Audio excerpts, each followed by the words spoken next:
அமுக்கு டுமுக்கு அம்மாள் டுமாள்.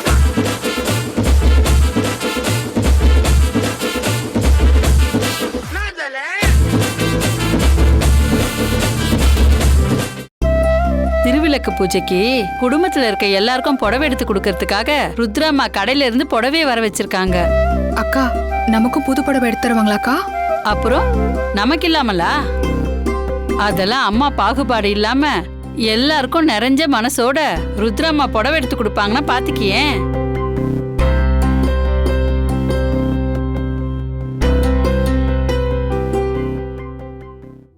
எல்லாமே புது டிசைனா இருக்கா இல்ல பழைய டிசைன் கொண்டு வந்திருக்கீங்களா? இல்ல மேடம், எல்லாமே புது டிசைன் தான். சரி. அனிதா வேற வெளியில போயிருக்கா. அவ இருந்தா அவளுக்கும் சேர்த்து நம்ம புடவை எடுக்கலாம். எப்ப வருவான்னு தெரியலையே. சரி, நம்ம பாப்போம்.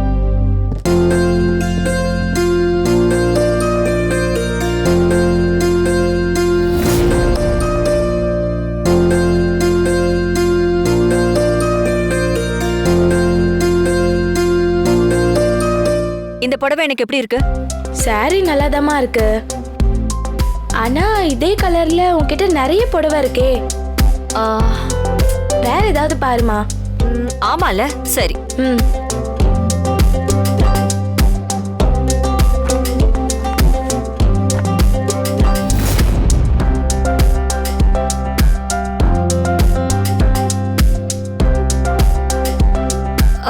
இது எப்படி இருக்கு? இது உனக்கு சூப்பரா இருக்குமா. இந்தா, இத தனியா வை. என்ன? சரிங்க மேடம். இவ பெரிய புடவை பைத்தியமாச்சே. இன்னைக்கு இதுல 20 புடவையாவது எடுக்காம விட மாட்டா. எதுலயும் இவ பேராசைக்கு ஒரு எல்லையே கிடையாது.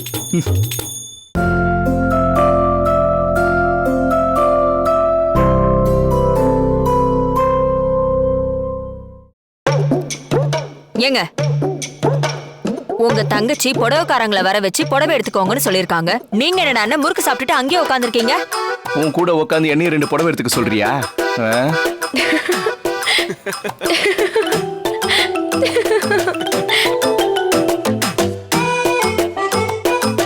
ஆமா, நகைச்சுவை திலகர் காமெடி அள்ளி தெளிச்சுட்டாரு.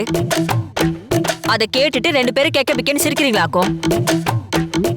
ஆமாமா, அப்பா கொடுத்த காமெடி கவுண்டர் சூப்பரா இருந்துச்சுல. அப்போ சிரிப்பு வரதானே செய்யும். வரும் வரும். வாய மூடிட்டு அமைதியா உட்காருங்க.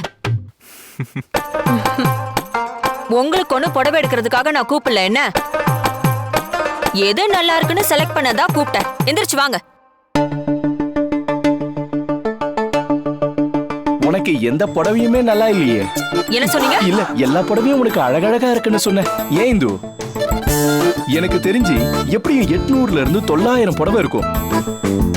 இதுக்கு மேல நீ இன்னமும் வாங்கி எங்க தான் வைக்க போற? நான் எங்கேயோ வச்சுக்க போறேன். உங்களுக்கு என்ன வந்துச்சு? நீங்க ஒரு ஆளுன்னு உங்களை கூப்பிட்டேன் பாருங்க. என்ன சொல்லணும்? ஆளு மூஞ்சி. போங்க, போய் உட்காருங்க. போங்க. இதுக்குதான் நான் வரமாட்டேன். பேசாம போங்க. கூப்பிடாத.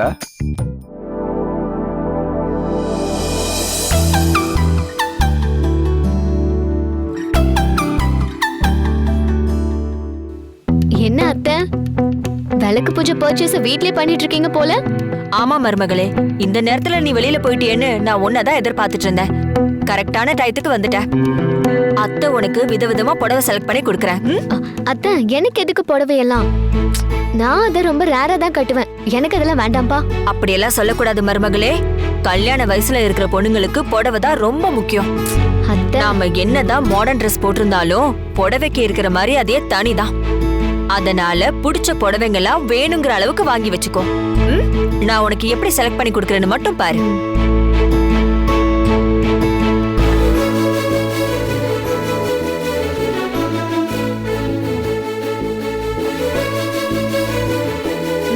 இது எப்படி இருக்கு? சரி.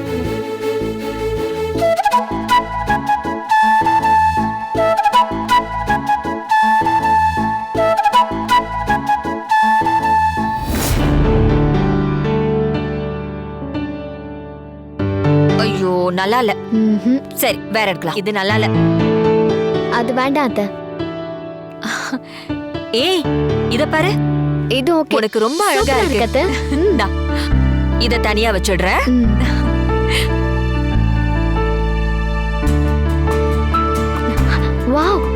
அத்தை இது ஓகே. ஓகே. செம்மையா இருக்குல்ல? ஓகே, அப்ப இதையும் தனியா எடுத்து வச்சிடுறேன்.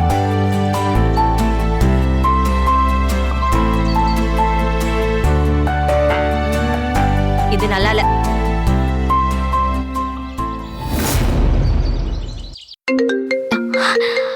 மம்மி. ஹலோ, சொல்லுங்க மம்மி. அனி, நீ எங்க இருக்க? வீட்ல தான். அண்ணி பக்கத்துல இருக்காங்களா? இருக்காங்க. போன் அவங்க கிட்ட கொடு. ஒரு நிமிஷம் மம்மி. சொல்லு ருத்ரா. என்ன நீ புடவைக்காரங்க வந்துட்டாரா? வந்துட்டாங்க ருத்ரா. நம்ம அனிதாவுக்கு தான் நான் புடவைய பார்த்து பார்த்து எடுத்துட்டு இருக்கேன். அனிதாவுக்கு புடவை எடுக்கிறீங்களா? அவ புடவைனாலே தூரமா விலகி ஓடுவாளே. அப்படி ஓடுனா என் மருமகளை நான் விட்டுருவேனா? மாடர்ன் ட்ரெஸ் அவளுக்கு அழகுனா புடவை கண்ணியமான அழகுன்னு அவளுக்கு புரிய வச்சுட்டேன். நல்ல விஷயத்தை தான் அண்ணி அவளுக்கு புரிய வச்சிருக்கீங்க. அப்புறம் இப்ப நான் எதுக்காக போன் பண்ணேன்னா, சொல்லு. புடவைங்கள நீங்க மட்டும் எடுக்கிறது இல்லாம சக்தி, மலர், பிரியா அவங்க 3 பேருக்குமே அவங்களுக்கு பிடிச்ச மாதிரி நல்ல புடவையா எடுத்து கொடுங்க.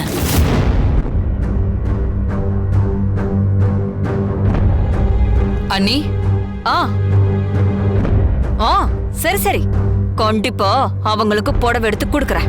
சரி அண்ணி. சரி. அத்தை என்னாச்சு அத்தை? மம்மி என்ன சொன்னாங்க? புடவைக்காரரு உங்களுக்கு பிடிச்சமான புடவைங்களா கொண்டு வந்து கொடுத்திருக்காரா? நம்ம அந்தஸ்துக்கு ஏத்த மாதிரி காஸ்ட்லியான புடவையான்னு கேட்பாளான்னு பார்த்தா வேலைக்காரிங்களுக்கும் புடவை எடுத்து கொடுங்கன்னு சொல்றதுக்கு தான் உங்க அம்மா போனே பண்ணிருக்காங்க. விளக்கு பூஜைக்கு நாமெல்லாம் புது ட்ரெஸ் போடுறப்ப அவங்களும் போட்டுக்கணும்லம்மா. அதான் எடுத்து கொடுக்க சொல்லி அத்தை சொல்லிருப்பாங்க. உன் அத்தை இப்படி சொன்னதுக்காக நீ மட்டும் தான் மெச்சுக்கணும். மலரே, பிரியா, அம்மா, உங்க கூட ஒருத்தி வேலை செய்யறால, அவளையும் கூட்டிட்டு இங்க வாங்க. சக்திக்கா பேரை சொல்ல கூட இவங்களுக்கு பிடிக்கல. அவங்க மேல அம்மா ஏன் தான் இவ்ளோ வெறுப்பா இருக்காங்கன்னு தெரியல.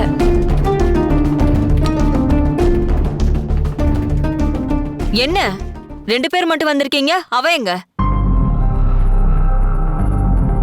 சக்தி ஏதோ வேலையா வெளியே போயிருக்காங்கம்மா. ஓ, சொந்த வேலையா வெளியில போயிருக்காங்களா மேடம்?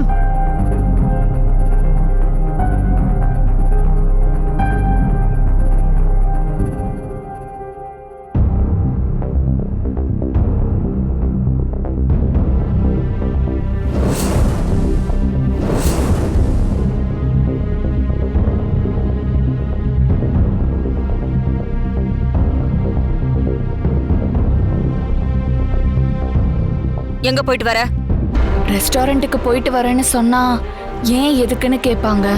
ஐயாக்கு பண்ணி கொடுத்த சத்தியத்தை மீறி அனிதாமா அவரை அடிச்ச விஷயத்த சொல்ல வேண்டியிருக்கும்.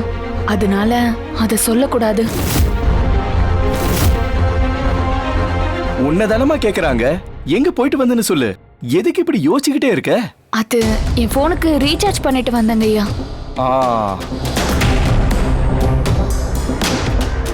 இவ போய் சொல்ற மாதிரி தெரியுதே. ரெஸ்டாரண்ட் ஓனரை அடிச்சிட்டன்ற விஷயத்தை விசாரிக்கிறதுக்காக அங்க போயிட்டு வந்திருப்பாளோன்னு எனக்கு சந்தேகமா இருக்கு. ருத்ரா உன்னை மறுபடியும் வீட்டுக்கு கூட்டிட்டு வந்துட்டான்னு ஓவரா ஆட்டம் போடுறல்ல? எத்தனை நாளைக்கு நானும் பாக்குறேன்.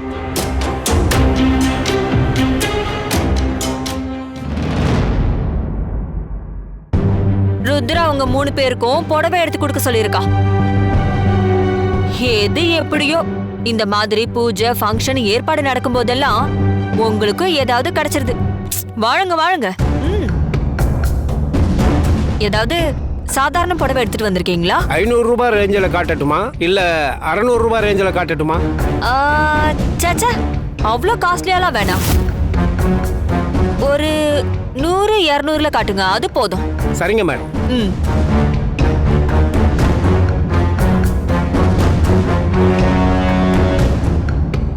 நீங்க சொன்ன பட்ஜெட்ல இந்த புடவை தான் இருக்கு.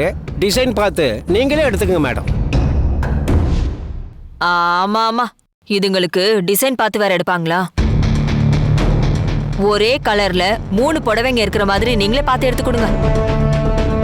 அதுவும் வேலைக்காரங்களுக்கு யூனிஃபார்மா இருக்கட்டும்.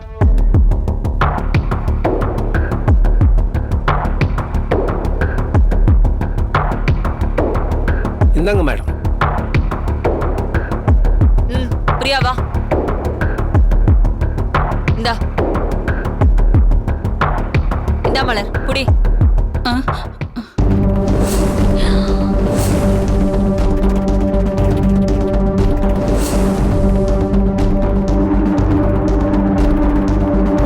இந்தா வாங்கிக்கோ.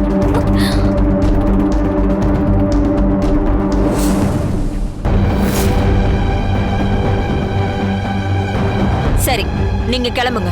எத்தனை புடவைன்னு செலக்ட் பண்ணிட்டு மீதி புடவைய கடைக்கு அனுப்பி சரிங்க வச்சிடறேன். மேடம். நீங்க போங்க.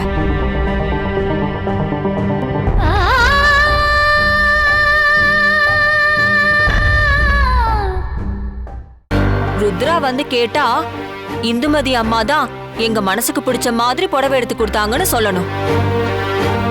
புரிஞ்சுதா? சரிங்கம்மா. சரிம்மா. புடவை கிடைச்ச பகுமானத்துல அதையே மோந்து பார்த்துட்டு இருக்காம அதையெல்லாம் தூக்கி ஓரமா வச்சுட்டு போய் சமையல் வேலைய பாருங்க. போங்க. ஒரு நிமிஷம்.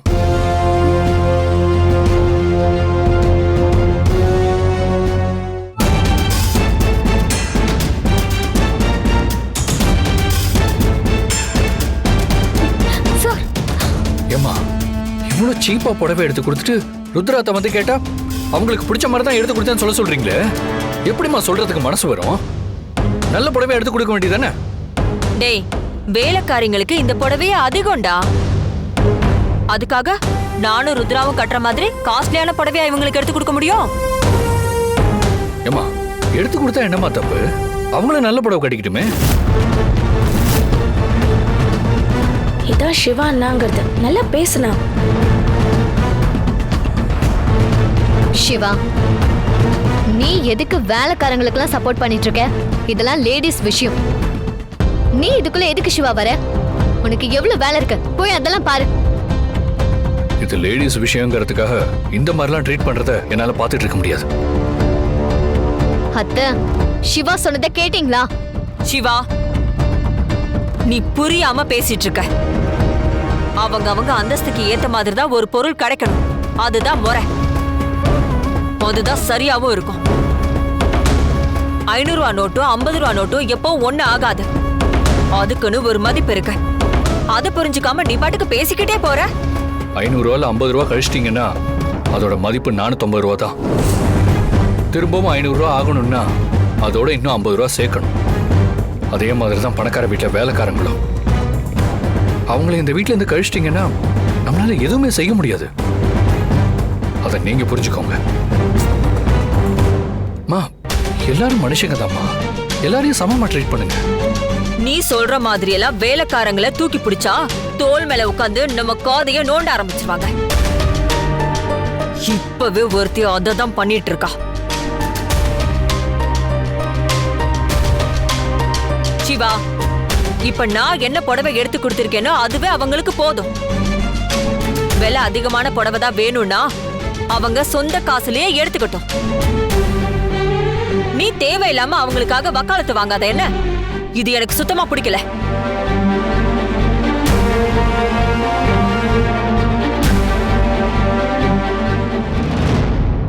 சிவா, இது உனக்கு தேவையில்லாத விஷயம்.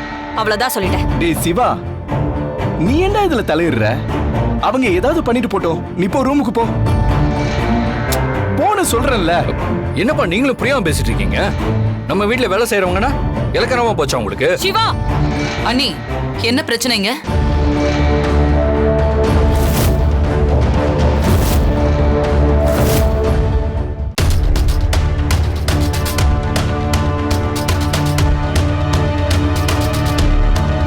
வாங்க அத்தை, சரியான நேரத்துல தான் வந்திருக்கீங்க. உங்க பெருந்தன்மையில 10ல ஒரு பகுதி கூட அம்மாவுக்கு கிடையாது. டேய்,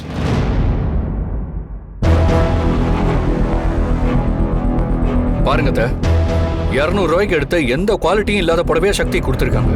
கேட்டா வேலைக்காரங்களுக்கு இதுவே போதுங்கிறாங்க. ஏன் நீ அவங்களுக்கு பிடிச்ச புடவையை எடுத்து கொடுங்கன்னு நான் உங்ககிட்ட போன்ல சொன்னேன்ல, அப்புறம் ஏன் இந்த மாதிரி புடவையை எடுத்து கொடுத்துருக்கீங்க? ருத்ரா, அது விலை கம்மினாலும் அந்த புடவை தரமான புடவை தான். சிவாக்கு இத பத்தி எல்லாம் என்ன தெரியும் சொல்லு? அவன் சொல்றான்னு நீயும் கேள்வி கேட்டுட்டு இருக்க.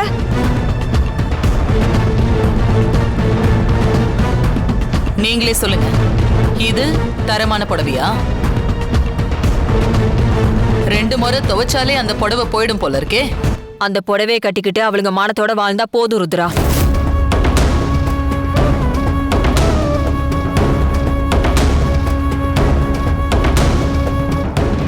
என்ன நீ இப்படி சொல்றீங்க? காலையில இருந்து சாயங்காலம் வரைக்கும் நமக்காக எப்படி எல்லாம் உழைக்கிறாங்க. அப்படிப்பட்ட உங்களுக்கு ஒரு ஃபங்க்ஷனுக்காக நாம கொடுக்கிற புடவை எவ்வளவு தரமானதா இருக்கணும். அப்படின்னா அவங்களுக்கு ஒரு டைமண்ட் நெக்லஸ் வாங்கி கொடுக்கலாமா மம்மி? அனிதா, அப்படி ஒரு சூழ்நிலை வந்தா வாங்கி கொடுத்துதான் ஆகணும்.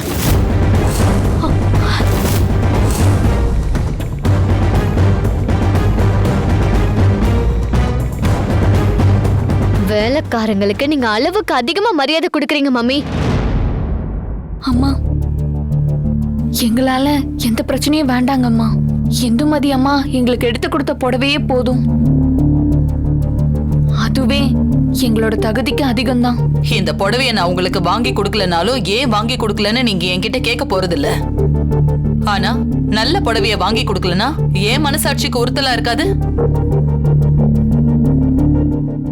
இந்த மாதிரி வேலைக்காரங்களுக்கெல்லாம் முக்கியத்துவம் கொடுத்து அவங்கள சரிக்கு சமமா நடத்தணும்னு நினைச்சினா நம்ம கௌரவம் தான் குப்பர் அடிச்சு கீழே விழும். இது ஏன் யாருக்கு புரிய மாட்டேங்குதுன்னு தெரியல. ஏற்கனவே குப்புற விழுந்ததெல்லாம் மறந்து போச்சா உனக்கு? நாம கொடுக்கிற புடவைய இவங்க கட்டிக்கிட்டு இது ருத்ராமா வாங்கி கொடுத்த புடவைன்னு 4 பேர்கிட்ட வெளியில சொல்றப்போ இவ்வளவு அதிகமான விலையில உங்களுக்கு புடவை வாங்கி கொடுத்திருக்காங்களான்னு பாக்குறவங்க ஆச்சரியப்படுற மாதிரி இருக்கணும். அப்பதான் நம்ம கௌரவம் காப்பாத்தப்படும். இவ்ளோ கேவலமான புடவையதான் உங்க முதலாளி அம்மா வாங்கி கொடுத்திருக்காங்களான்னு பேசினா நம்ம கௌரவம் காப்பாத்தப்படுமா? நீங்களே சொல்லுங்க. நீ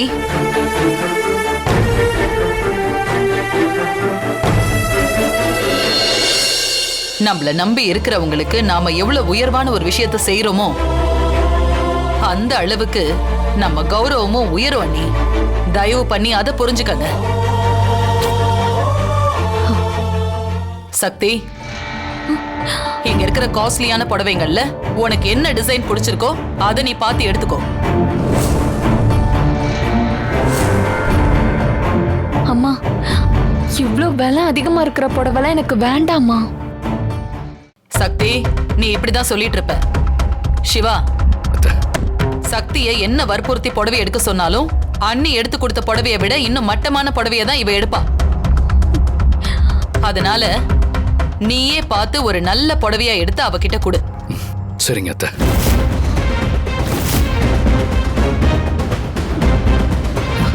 எனக்கு கொஞ்சம் டயர்டா இருக்கு, நான் போய் ரெஸ்ட் எடுக்கிறேன்.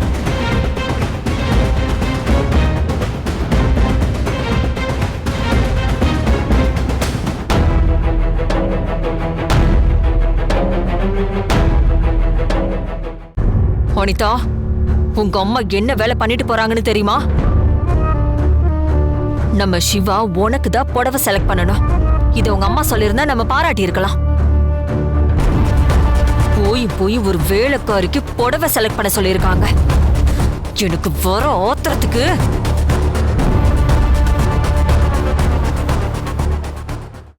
ருத்ராவே சொல்லிட்டு போயிட்டா. இதுக்கு மேல அதுக்கு மறுபேச்சு இருக்கா? அதுக்கு உங்க தங்கச்சி சொல்லிட்டானா இங்க என்ன வேணாலும் கூத்து நடக்கலாமா? அதெல்லாம் வேடிக்கை பார்த்துட்டு இருக்கணும்ல. பார்த்துதான் ஆகணும், வேற வழி இல்ல. சக்தி, அதான் அத்தையே சொல்லிட்டு போயிட்டாங்கல்ல, நீ அப்படியே அசையாம நின்னுட்டு இருந்தா என்ன அர்த்தம்? உனக்கு பிடிச்ச புடவை நீயே செலக்ட் பண்ணிக்க போ.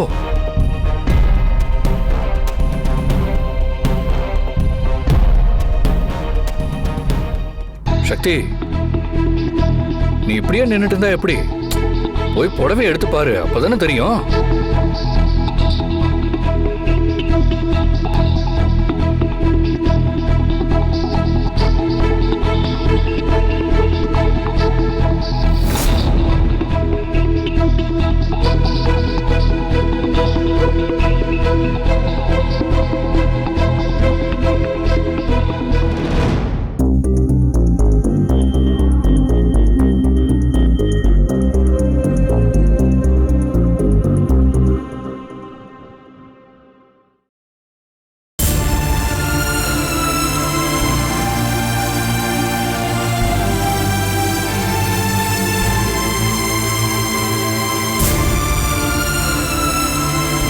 சார், எனக்கு இந்த புடவை தான் பிடிச்சிருக்குங்க சார். என்ன சக்தி சொல்ற? இதுவா? ஆமா சார், உண்மையிலேயே எனக்கு இந்த புடவை பிடிச்சிருக்கு. அதனாலதான் இந்துமதி அம்மா இந்த புடவையை செலக்ட் பண்ணிருக்காங்க போல. அதான் நான் எல்லாத்தையும் பார்த்துக்கிட்டு தானே இருந்தேன், யார் செலக்ட் பண்ணாங்கன்னு. இப்ப அந்த கதையெல்லாம் வேண்டாம். நீ ஏன் செலக்ட் பண்றியா இல்ல நான் செலக்ட் பண்ணட்டுமா?